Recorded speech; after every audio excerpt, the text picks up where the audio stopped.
Japanese fashion is commonly known and loved for its fun and expressive characteristics. So it's no surprise how people all over the world have taken a liking to these same trends.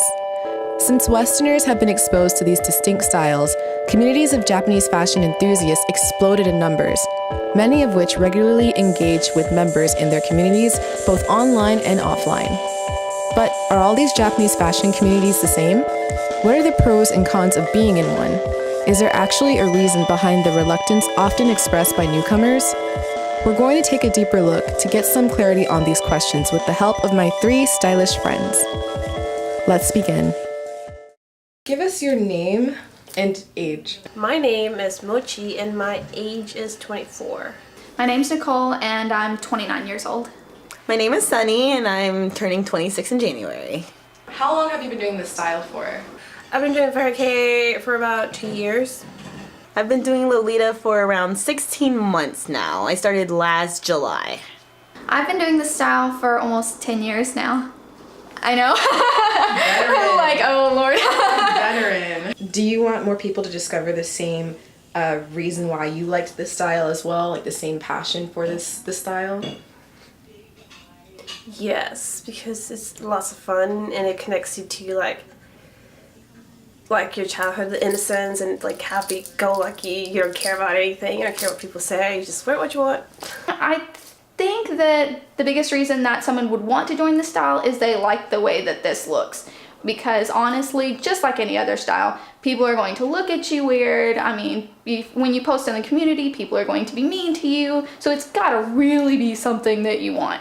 If I had to say something like a promo commercial for why gyaru or whatever, I would say that it's a lot of fun. I met a lot of really cool people doing this and it really helped my self-esteem. And people see this and they think this is exactly who I am. Like, no, nothing else to that. Like, they're not like, why do you wear this? Are you trying to get attention? They go, oh, that's just the way she is. The one thing that I think with everything is if you like it, just go for it. If you like Lolita and you want to try on a dress and you want to just go out there and have fun, just try to find a dress online, ask people for help, and just go for it. We know fashion changes with time, but so do the communities of these styles. So how would you say your community of gyaru has evolved since you began doing it?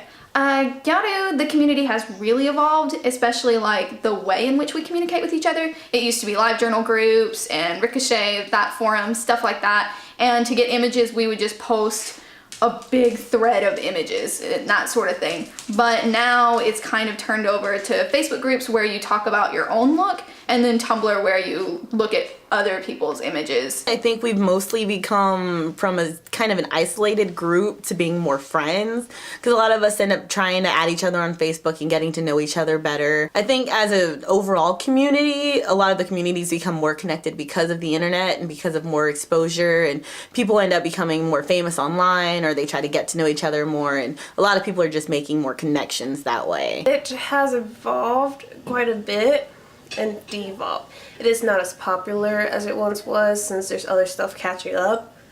So it is, I think it's just devolved. What are the negative connotations associated with the Lolita community and or style, and why do you think they came about? With the style itself, a lot of the negative connotations have come kind of from the different ways they look, because they're not conventional at all. So a lot of people end up thinking, oh, well, we're trying to be children, or we're dressing up in costume. Now, a lot of the people who kind of know of the fashion style but haven't really gotten into it always think that girls are rude and they're going to be mean and bully them out of it before they even get started. I think the biggest problem would be people calling us little children, or you know, we're dressed for a party, we're dressed for this or that. And I think that just comes from people being not open-minded, or you know, losing that charm from their childhood. Probably the most negative connotation is that we will eat you alive.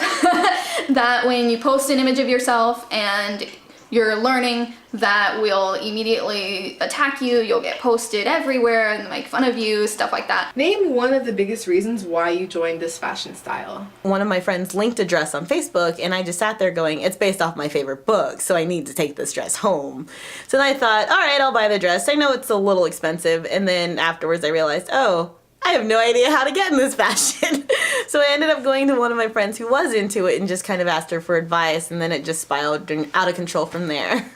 I joined Fairy K because it's very casual and airy and it's just very feminine. And you can dress it up, you can dress it down, you can make it look whatever you want. The biggest reason I joined is because I liked the image associated with it. I liked the whole idea of being wild and crazy and fun and party girl and all this sort of thing. And I've already liked the aesthetic. Like, I liked wearing heels and nails and stuff like that. So this was just kind of taking it to the next level. We've only covered the tip of the iceberg in this part of our documentary. Join us next time as we continue to talk about elitism and other associations with Lolita, gyaru, and Fairy K communities in part 2.